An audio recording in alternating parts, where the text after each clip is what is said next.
আসলে আমার কাছে অনেক ভয় লাগছে বাঘটা দেখা। এই যে আমরা এখন বাঘের একদম বাঘ যেখানে ঘুমায় ঠিক সেই ঘুমের জায়গা যেতেছি।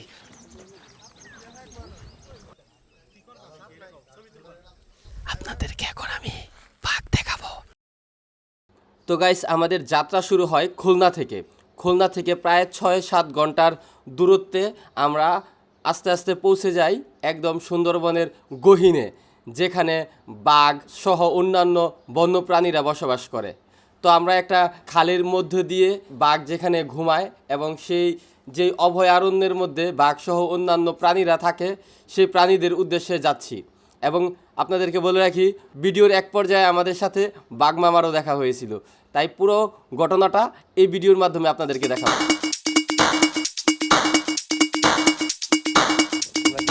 এখানে আমরা এখন আছি কচিখালি। তো এই কচিখালি যাওয়ার সময় মানে যখন আমরা ঢুকতেছি তখন আমি দেখলাম যে এখানে হরিণ দেখতে পাইছি। তো হরিণ আমাদেরকে দেখে দৌড়ায় পালাইতেছে।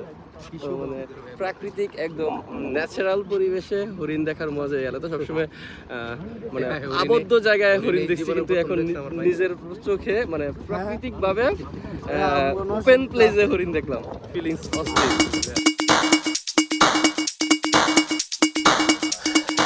মানে এখানে যে গাছগুলি দেখতে পাইতেছি একদম নিচে পর্যন্ত আম এসে পড়ছে। যদি আমগুলি দেখেন যে আসলে এত নিচ থেকে আমগুলি দেখা যায়, তো অনেক সুন্দর লাগে। আর যে শুকর দেখতে পাইতেছি, এই যে শুকর, বন্য শুকর, অস্থির। আম গাছটা অনেক সুন্দর লাগছে। আর এটার পিছনে রয়েছে একটি হরিণের একটা ঝাঁক রয়েছে, ছোট বড় অনেক ধরনের হরিণ রয়েছে এখানে আমরা দেখতে পাইছি। এইটা আমাদের দেখে লুকাই গেছে। এই যে আমরা বনের ভিতরে ঢুকতেছি, এখানে বন্য শুকর দেখছি, এখানে আছে হরিণ আছে। আমরা হরিণগুলি কাছ থেকে দেখার জন্য এখন সামনের দিকে আগাইতেছি।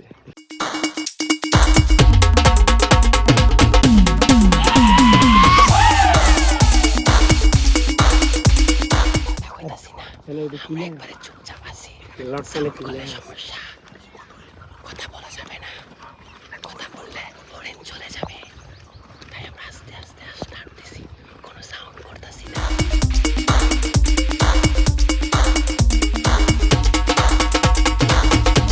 আপনারা দেখতে পাচ্ছেন আমাদের এখানে সাথে অনেক সফর সঙ্গীরাও রয়েছে। এই যে একটি পুকুর, এই পুকুরগুলো বন কর্তৃপক্ষ থেকেই করা হয়েছে যেন বনের প্রাণীরা মিঠা পানি খেতে পারে। আর এই যে টাইগার পয়েন্ট, এটা হচ্ছে কচিখালিতে অবস্থিত।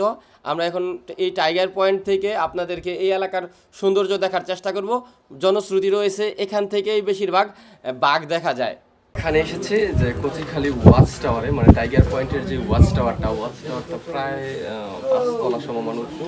তো এখান থেকে আমরা মোটামুটি একটি ভালো একটা রেঞ্জ এখান থেকে দেখা যাচ্ছে। তো আমি কিছুক্ষণ আগে এখানে হরিণের একটি ঝাঁক দেখেছি।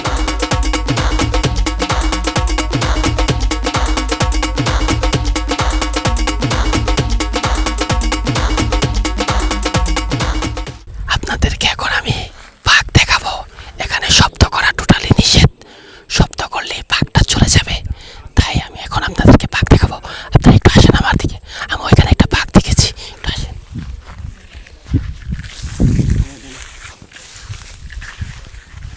ওই যে আমি দেখেন ওইখানে একটা বাঘ দেখেছি, ওই যে ওইখানে, আপনাদেরকে আমি ক্যামেরায় দেখাচ্ছি, আসেন।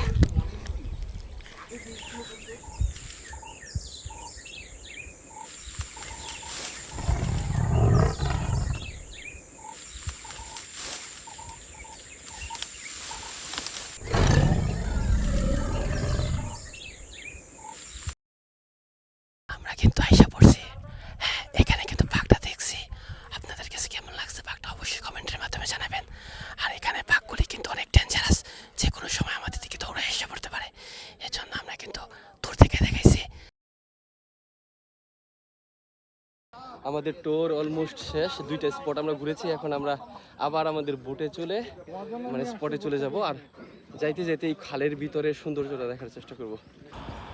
সুন্দরবনে আসার আগে আমাদেরকে এইরকম একটা মোটিভ নিয়ে আসতে হবে যে আমরা এখানে প্রকৃতিকে উপভোগ করার জন্য আসছি, প্রকৃতিকে কাছ থেকে দেখার জন্য আসছি।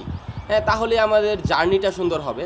যদি আমরা চিন্তা করি যে এখানে এসে আমরা বাঘ দেখব, পাখি দেখব, বানর দেখব, কুমির দেখব, হরিণ দেখব, তাহলে কিন্তু আমাদের ট্যুরটা সুন্দর হবে না, আমাদের জার্নিটাও সুন্দর হবে না। কারণ এগুলো দেখার জন্য সবসময় যে আমাদের লাক ফেভার করবে এরকম না। মাঝে মধ্যে আমাদের লাক ভালো হলে আমরা দেখতেও পারি, আবার নাও দেখতে পারি, কিন্তু আমরা প্রকৃতিকে কাছ থেকে দেখব। ওই রকম মোটিভটা নিয়ে আসলেই সুন্দরবন দেখাটা সুন্দর হবে এবং এনজয়েবল হবে। তো আমার সাজেশন এটাই, সবসময় প্রকৃতিকে ভালোবাসবেন এবং প্রকৃতির কাছে কাছে থাকবেন, তাহলেই মন ভালো হবে। দেখা হবে নতুন কোনো ভিডিওতে। ধন্যবাদ সবাইকে। আসসালামু আলাইকুম।